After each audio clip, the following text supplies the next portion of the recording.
የተመረጠበት ምክንያት ሐምሌ 5 የሐዋርያት ጾም ማብቂያ ላይ እንዲሆን የተመረጠበት የቤተ ክርስቲያን ስርዓት አለ። ይኸውም እንግዲህ እንደምታውቁ ቅዱሳን ሐዋርያት ትልቁ መመሪያቸው፣ ትልቁ አርአያቸው ጌታችን ኢየሱስ ክርስቶስ ያደረገውን ማድረግ ነው። እሱን መምሰል ነው። ለእኛም ለክርስቲያኖች ለኑሯችን መመሪያ አድርገን ልንወስደው የምንችለው ትልቅ ቃል ነው ወይም ትልቅ መመሪያ ነው። ይህንንም ቅዱስ ጳውሎስ በአንደኛ ቆሮንቶስ ምዕራፍ 11 ቁጥር 1 ስንታውቃችሁ፣ አንደኛ ቆሮንቶስ 1 ነው የምጠራው ምዕራፍ 11 ቁጥር 1 ምን ይላል መሰላችሁ? እኔ ክርስቶስን እንደምመስል እናንተም እኔን ምሰሉ። ሰው መቼም ራሱ እኔን ምሰሉ ብሎ ምሳሌ መስጠት ይገባል። ምክንያቱም ሰው ጠዋት የተናገረውን ማታ ላይ ደግም ይችላል። ዛሬ የገባውን ቃል ኪዳን ነገ ሊያፈርስ ይችላል አይደለም? የተማመናችሁት ሰው ሊከዳ ይችላል። ደግሞ ይሄ ምንም አይጠቅምም፣ ከዚህ ሰው ጋር ላወራ፣ ከዚህ ሰው ጋር ልወዳጅ አይገባኝም ያላችሁት ሰው ደግሞ ጠቃሚ ሆኖ ልታገኙ ትችላለን። ሰው እንደ ጨረቃ ነው። ፀሐይ መቼም ከወጣች ወጣች አይደል? ሁልጊዜ ሙሉ ነች። ወይ ደመና ጋርዳታ ወይም ሙሉ ነች።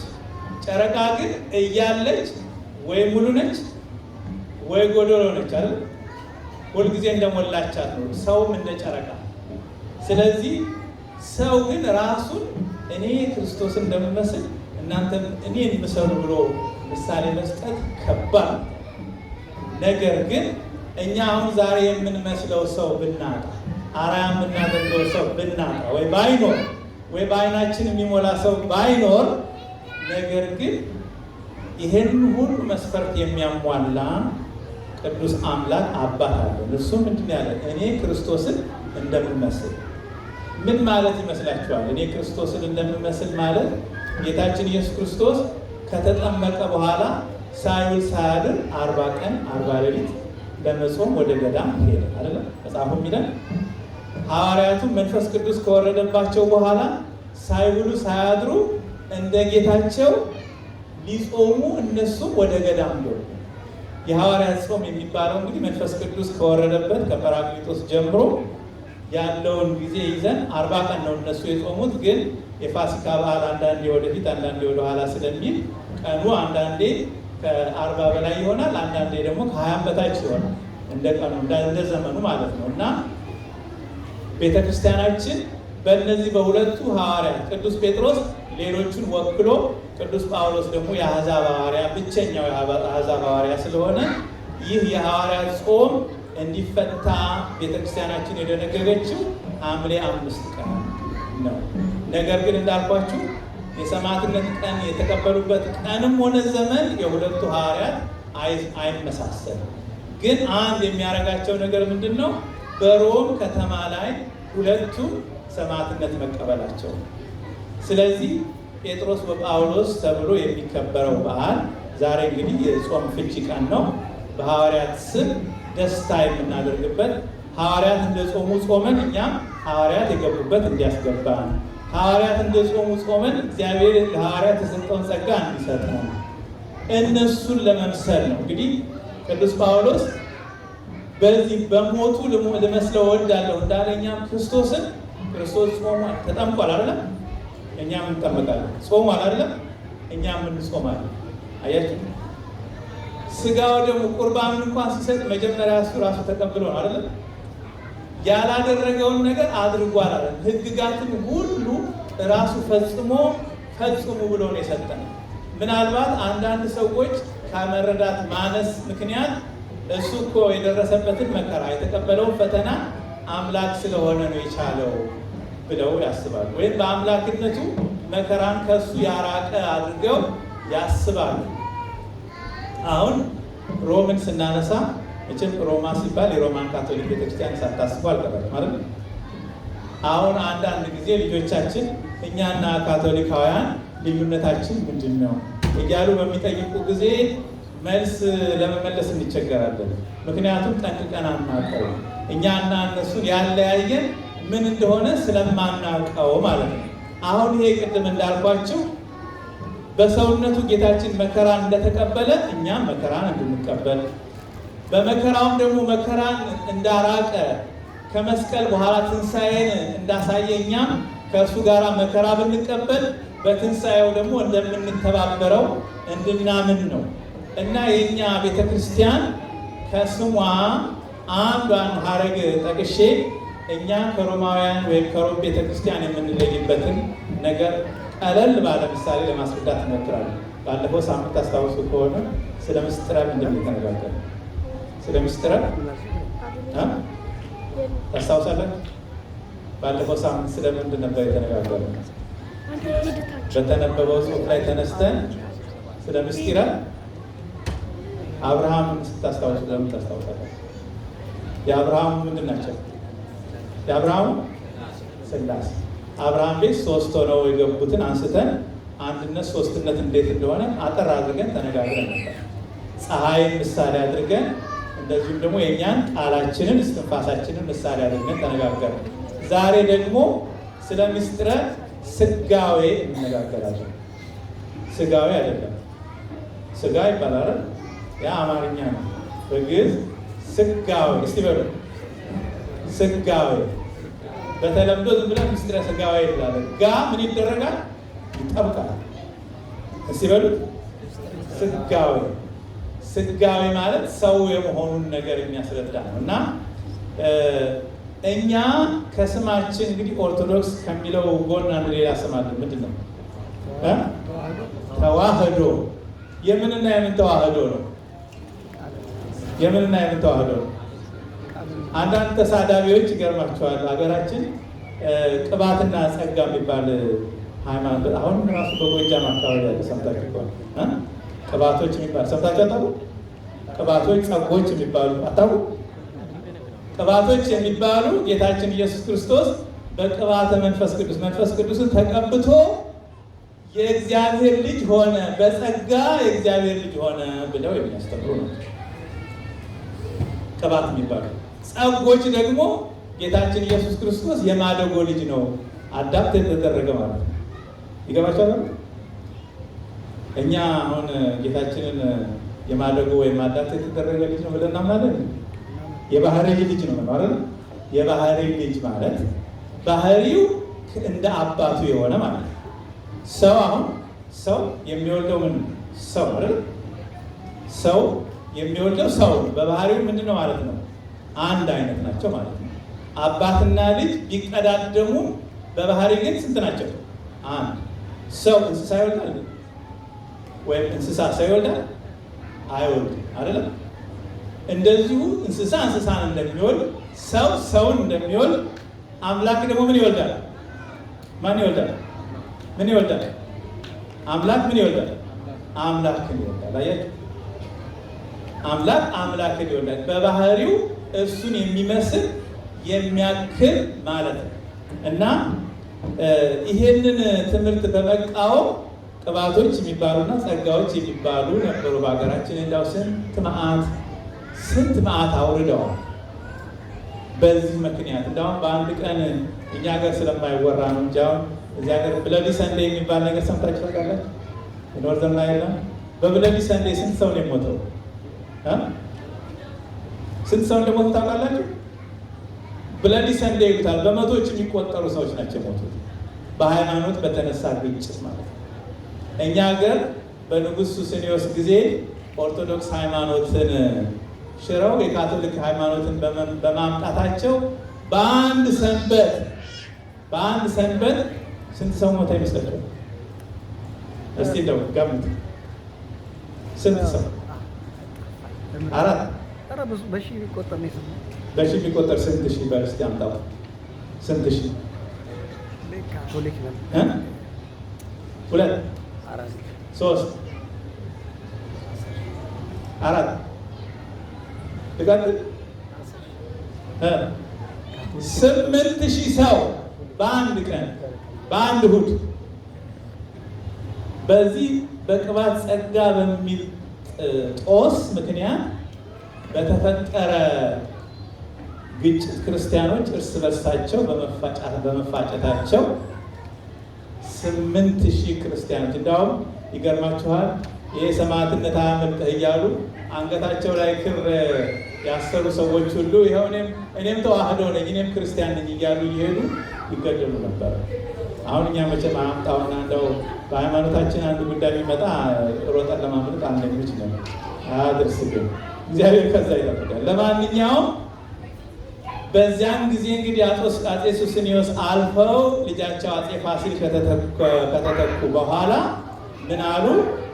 እንግዲህ ሃይማኖት ይመለስ ፋሲል ይንገስ ብለው ተዋህዶ ሃይማኖት መደበኛ ቦታውን ያዘ። ተዋህዶዎች ደግሞ አንድ የስድብ ስም ነበራቸው፣ ካራዎች ይባላሉ። ተዋህዶዎች ካራ ይሏቸዋል። ካራ ማለት ቢላዋ ማለት ነው። ቢላዋ አሁን ጩቤና ቢላዋ እንግዲህ መቼም ይሄን መናገር ባይገባም ጩቤ በሁለቱም በኩል የተሳለ ማለት ካራ ወይም ቢላው የሚባለው ግን በአንድ በኩል ማለት ስለቱ።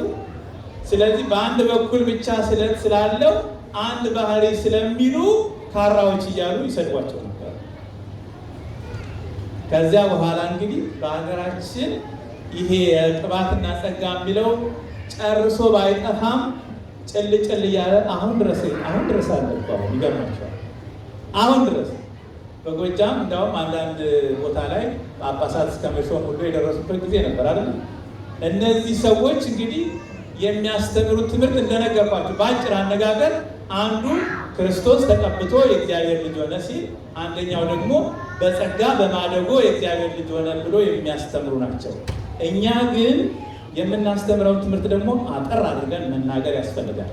እኛ ቃል ሥጋ ሆነ የሚለውን ይዘን አባቶቻችን እንደነገሩን ቃል መለኮት፣ ቃል አምላክ ነው፣ ሥጋ ደግሞ ሰው ነው።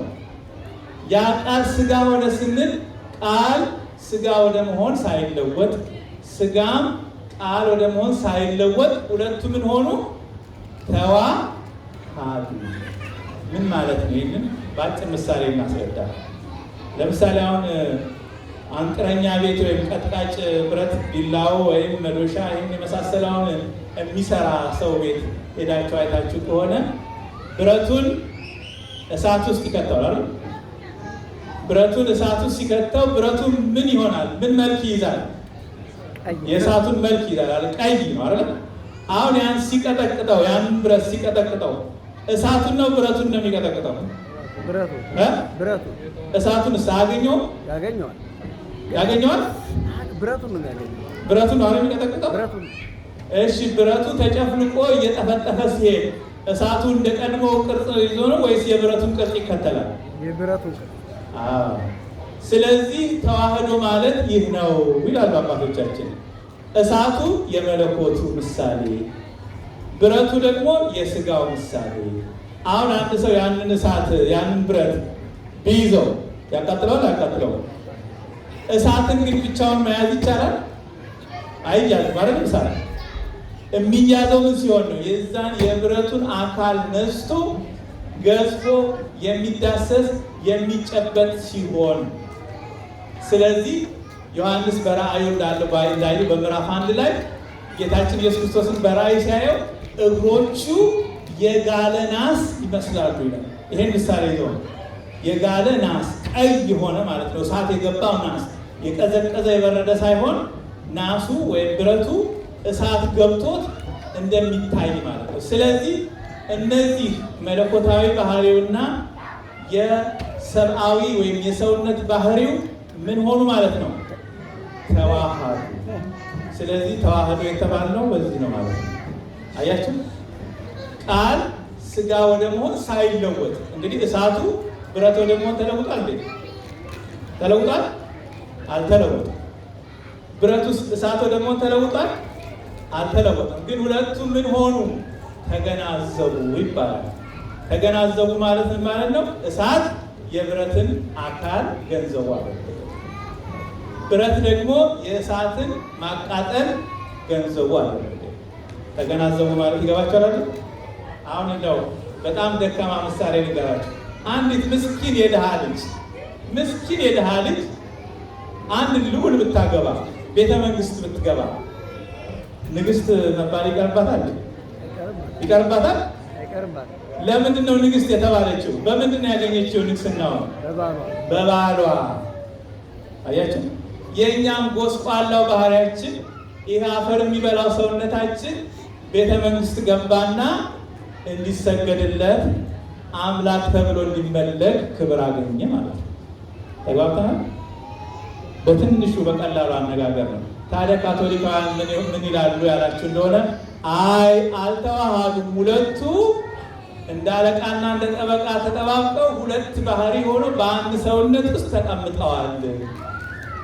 እኛሳ ምን ሆነዋል?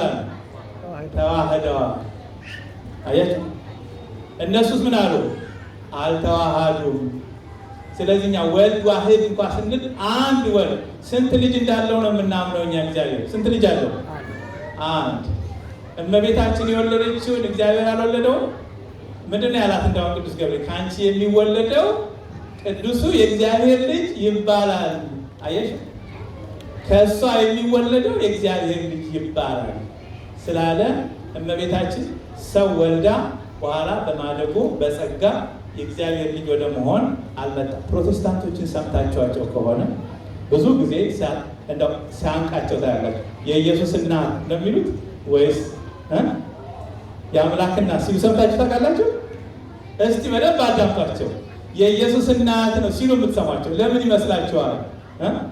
ለምን ይመስላችኋል? እኛ አሁን ወላዲተ አምላክ አፋችንን ሞልተን ኮርተን እንላለን አይደለም? እነሱ ለምን እንደዛ የሚሉ ይመስላችኋል? እሷ ከእሷ የተወለደው ሰው ነው፣ እሷ በወለደችው ላይ አምላክ አደረ ብለው ስለሚያምኑ። አያችሁ፣ እኛስ እሷ የወለደችው ማን ነው? የአምላክ ልጅ ነው አይደል?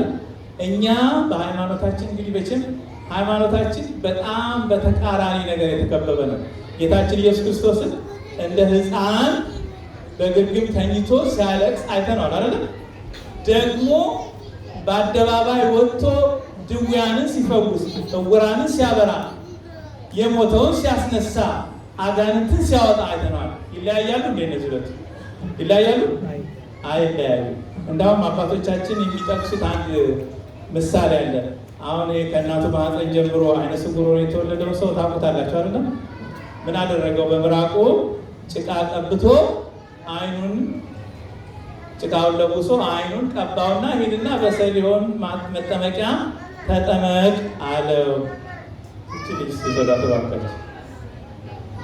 አሁን እናንተ አልተዋሃደም ካላችሁ አሏቸው የኛ አባቶች፣ ስሙ ይሄንን ነገር አልተዋሃደም ካላችሁ ይሄ ምራቅ የማን ነው? ምራቁ የማን ነው?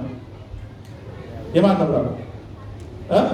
አሁን እኔ ምራቄን መሬት ተፍቼ ጭቃ ለብሼ የሰው አይን በቀባ አይን አጠፋለሁ አበራለሁ? አጠፋለሁ አበራለሁ? አጠፋለሁ አይደል? እሺ እንግዲያውስ ይሄ ምራቅ የማን ነው አሏቸው። የማን ነው? የሰው ነው ወይስ አምላክ? የአምላክ። አምላክ ምራቅ አለው እንዴ? የለም አይደል? አያችሁ፣ ይሄ ምራቁ ራሱ መለኮት የተዋሃደው ቅድም እንዳልኳቸው ተገናዘቡ የምላቸው ስጋ ምንም ደካማ ቢሆን የመለኮትን ገንዘቡ አደረገ። በምን? በተዋህዶ። አያችሁ። ስለዚህ በምራቁ ጭቃ ለውሶ አይን ማብራት ቻለ። እንግዲያውስ አልተዋሃደም ካላችሁ ምራቁ የማን ነው? የፈወሰው ማን ነው? በጣም ከባድ ምሳሌ ነው አይደል? ስለዚህ ተዋህዶ የምንለው እኛ ጌታችን ኢየሱስ ክርስቶስ ከእመቤታችን ከተወለደ በኋላ መለኮት ከስትስብእት ከሰውነቱ ለአንዲት ቅዳሴ ላይ ተሰምቷላችሁ አይደል? ለአንዲት ቅጽበት እንኳን አልተለየም። መስቀል እንኳን ሲስሉ አይታችሁ ከሆነ በጣም ይገርማችኋል። ስለማናስተውለው ነው እንጂ አሁን የጌታችንን ስነ ስቅለቱን ስታዩት አሁን እዚህ ያለውን ባሳያችሁ እጁን ወደ ላይ ከፍ አድርገው እንደማንጠልጠል ማለት ነው። እኛ አሁን ልክ እንደ ተራ አድርገን ነው የምንሰራው። እያስተዋላችሁ ነው። እነሱ ግን እጁን ወደ ላይ እንዲሰቅለው እንደ ቪ አድርገው ማለት ነው። ይሄን የሚያደርጉበት ሁሉ ምስጢር አለው። ለምን? በመስቀል ላይ የተሰቀለው ሰው ነው ብለው ስለሚያስቡ የተሰቀለው ሰውነቱ ስለሆነ በመስቀል ላይ ተሰቅሎ ከማለት ይልቅ እንደው በመስቀል ላይ ተንጠልጥሎ ማለት ይቀላቸዋል። አያችሁ።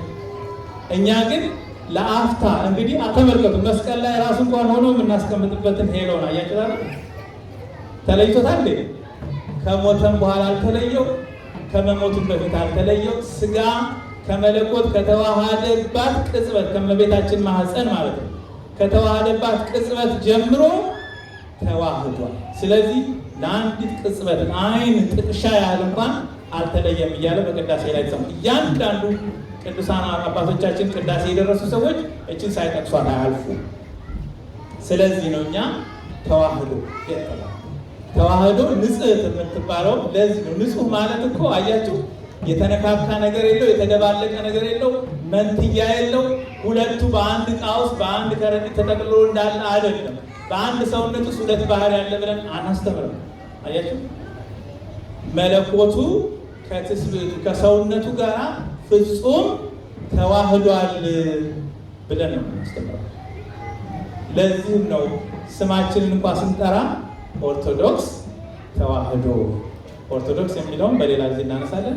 ተዋህዶ የተባለበት ዋናው ምክንያት ይሄ ነው እና አባቶቻችን የቅዱስ ጴጥሮስና የቅዱስ ጳውሎስን በዓል ስናከብር የሐዋርያትን ኑሯቸው፣ ሕይወታቸው፣ ትምህርታቸው እያሰብን እነሱን እንድንመስል ይፈልጋሉ። ቅዱሳን አባቶቻችን ምናልባት እንደው በመጨረሻ እንደው ልናነሳ የሚያስፈልገን አስተውላችሁ ጠይቃችሁ ታውቁ እንደሆነ ከሐዋርያት መከራ ሳይደርስበት ሳይገረፍ ሳይሰቃይ አንዳንዶቹ ቆዳቸው በሕይወታቸው ሳይገፈር አልቀረም። እንዲያውም ከዮሐንስ ወንጌላዊ በስተቀረ ሰማዕትነትን ያላገኘ ሐዋርያ የለም ይባላል። እግዚአብሔር በዚህ መንገድ እንዲያልፉ ለምን የፈለገ ይመስላችኋል? ለምን የፈለገ ይመስላችኋል? ብዙ ጊዜ ብዙ ሰዎች እግዚአብሔርን ከሚጠራጠሩበት መንገድ ወይም ነገር አንዱ ይሄ ነው። እንዳውም ከእነዚህ ከምናስተምራቸው ሕፃናት አንድ ቀን አንድ ልጅ ምን ብሎ ጠየቀ መሰላችሁ? እግዚአብሔር መልካም ሰዎች መከራ እንዲደርስባቸው ለምን ያደርጋል? ጥሩ ጥሩ ሰዎች እንላለን፣ ገና ሰው አበረክትም እንላለን። ብዙ ጊዜ ለምን ይመስላችኋል? እግዚአብሔር ሰዎች በመከራ ውስጥ እንዲያልፉ የሚያደርገው ለምን ይመስላችኋል? ሐዋርያቱን አንስተናል። ስለ እመቤታችን ከዚህ በፊት አንስተንላቸዋል። እግዚአብሔር ሰውን በዚህ ዓለም ተመችቶት ተደስቶ እንዲኖር ቢፈልግ ኖሮ ለእመቤታችን ያን ባደረገላት ነበረ። ከወለደችው ጊዜ አንስቶ እስቲ አስቡ፣ ገና እርጥብ ሕፃን ይዛ ወዴት ነው የሄደችው? ወደ ግብጽ በረሃ። ወደ ቤቷ ነው ወደ ስደት? ወደ ግብጽ በረሃ። ወደ ስደት። ማስተማር ከጀመረበት ጊዜ ጀምሮ ራሱ አንድ ቀን እንኳን ሁሌ አይሁድ እንዳጉረመረሙበት መቼ ይገሉታል ስትል መቼ አንድ ነገር ያደርጉታል ስትል እስከ መጨረሻው መከራ እንደተቀበለች ነው የኖረችው። እሱ ተነስቶ ካረገም በኋላ እኮ እረፍት አላገኘችም። እንዳውም የምታስታውሱ ከሆነ የአርመኑ ንጉሥ ነይ እኔ ጋ፣ እንዳውም የዛሬ ደግ ሰውና ነይ እኔ ጋ በቤተ መንግስት ሸልሜ ሞሽሬ አኖርሻለሁ ብሎ መልእክተኛ ልኮባት ነበር። ልክ የእሱ መልእክተኛ ሲመጣ ነው ከዚህ ዓለም መሄጃሽ ደርሷል የሚል መልእክት የመጣላት። ተመችቷት እንድትኖር አልፈለገም ማለት ነው። ለምን ያላችሁ እንደሆነ ይሄ ዓለም በመከራ ያለፈ እንደሆነ ፍጻሜው ደስታ ስለሆነ ነው። አሁን እኛ ሃይማኖታችንን አሁን ትኩር ብላችሁ ስትመለከቱ የሃይማኖታችን አርማ ማዕከሉ ምንድን ነው የሚታያችሁ? ምንድን ነው አርማችን? የሃይማኖታችን አርማ ምንድን ነው መለያችን? መስቀል አለ። መስቀል መሀል ላይ ስታዩት ማንን ነው የምታዩት? መስቀል። አምላካችን ምን ሆኖ እዛ መስቀል ላይ ምን ሆኖ ሲደሰት ወይስ መከራ ሲቀበል? መከራ። አያችሁ፣ ሰው ያስተዋለ እንደሆነ ህይወቱ መከራ ነው። የተመለከተ እንደሆነ በዚህ ዓለም ላይ እንደው ደስታ በዚህ ይገኛል ስንነግድ፣ ስንማር፣ ስንወጣ፣ ስንወርድ፣ ቤት ስንገዛ፣ ስንሸጥ ምን እንኖራለን። አንድ ቀን ግን ጎናችን ሳያርፍ አንድ ቀን ህሊናችን ሳያርፍ በቃ እንባላለን። አያችሁ፣ የማይጨበጠውን ለመጨበጥ የማይያዘውን ለመያዝ ስንሮጥ ማለት ነው። ግን መያዝ ማለት እኔን ነው፣ ወደ መስቀሉ ተመልከቱ እያለን እኮ ማግኘት ማለት እኔን ያገኘ ሁሉን አገኘ። እኔን ያገኘ ሰው ሕይወትን አገኘ። ለዚህ ነው እኮ እኔ እውነትም መንገድም ሕይወትም ነኝ። ምን ማለት ይመስላችኋል? እኔ መንገዱን አሳያችኋለሁ እኮ አይደለም። ሕይወት እንዴት እንደምታገኙ አሳያችኋለሁ እኮ አይደለም። ምን አለ? እኔ መንገድም ሕይወትም እውነትም ነኝ። ስለዚህ እሱን ያገኘ ሁሉን አገኘ። አያችሁ፣ ቅዱስ አውግስጢኖስ ምን አለ?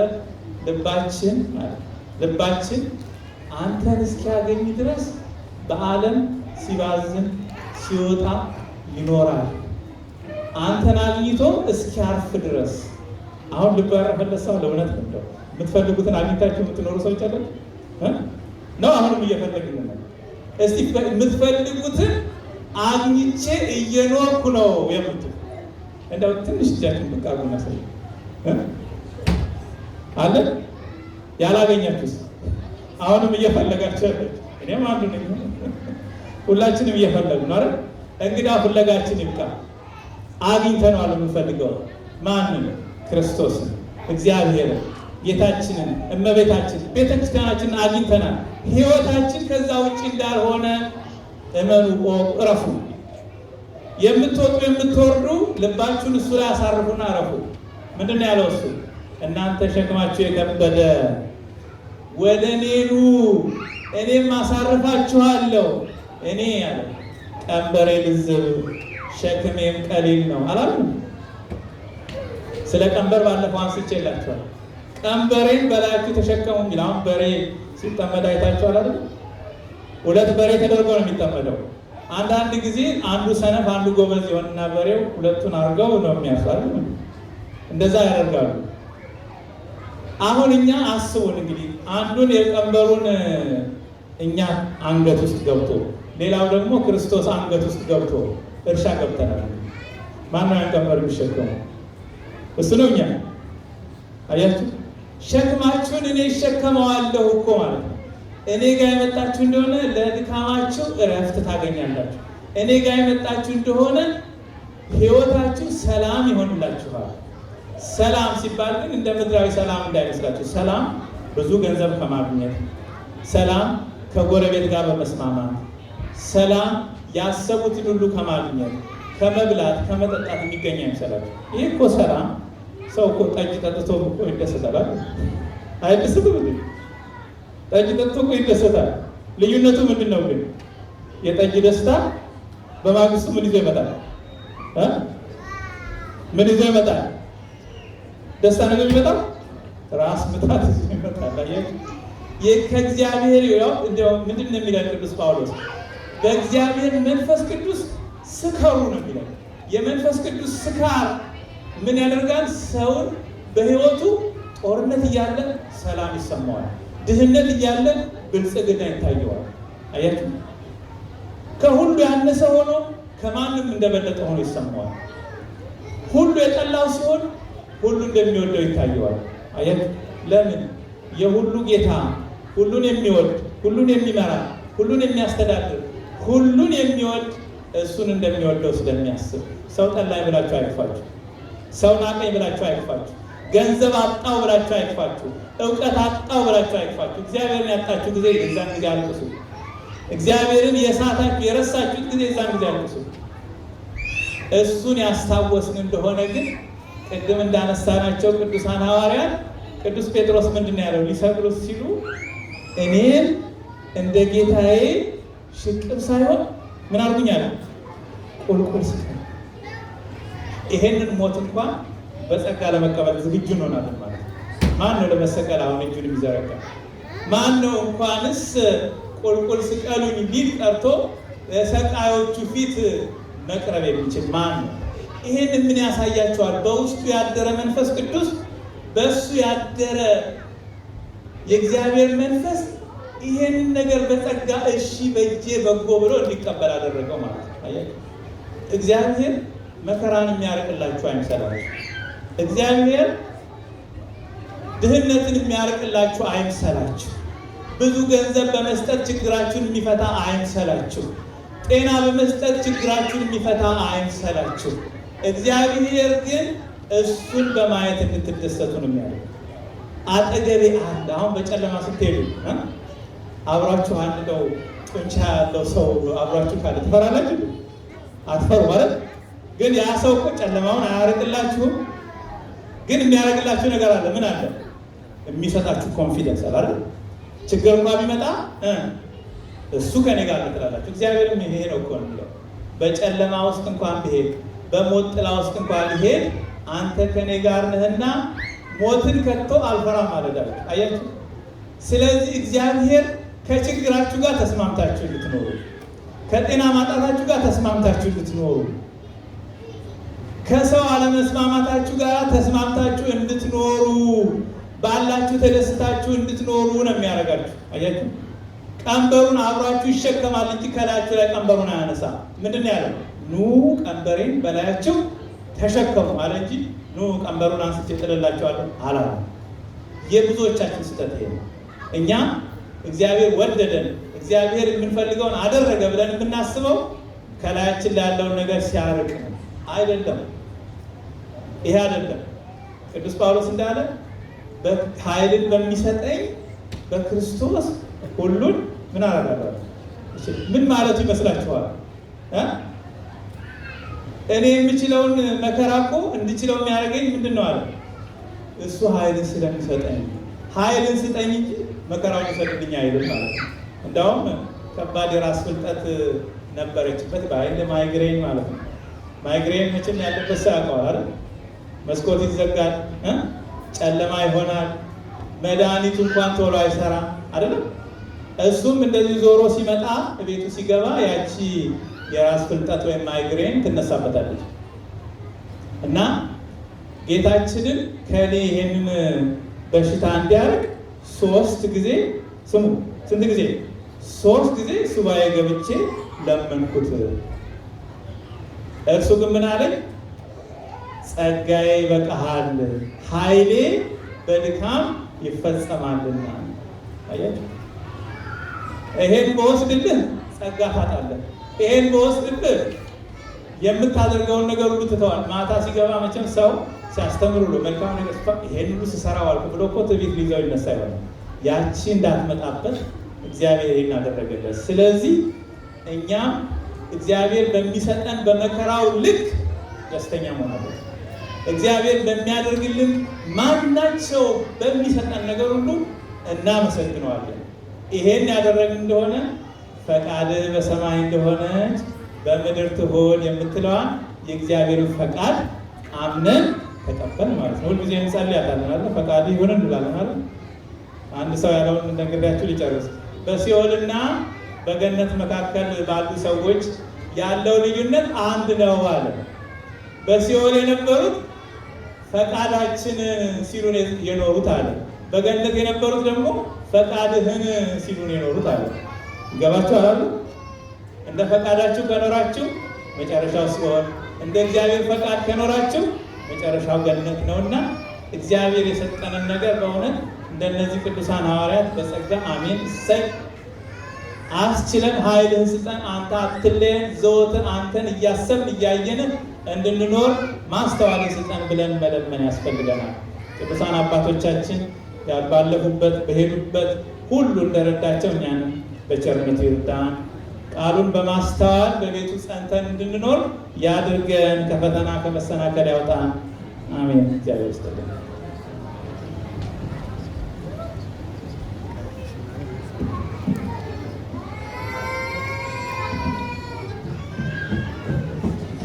ትምህርቱን መልካም አድርገው ላስተማሩን ለመምህራችን እግዚአብሔር አምላክ ቃልዎትን ያሰማልን፣ ቃልዎትን ያሰማልን። ለእኛም ቁጭ ብለን ትምህርቱን ለተማርነው እግዚአብሔር አምላካችን ቃልዎትን ያሰማል፣ ቃልዎትን ያሰማል።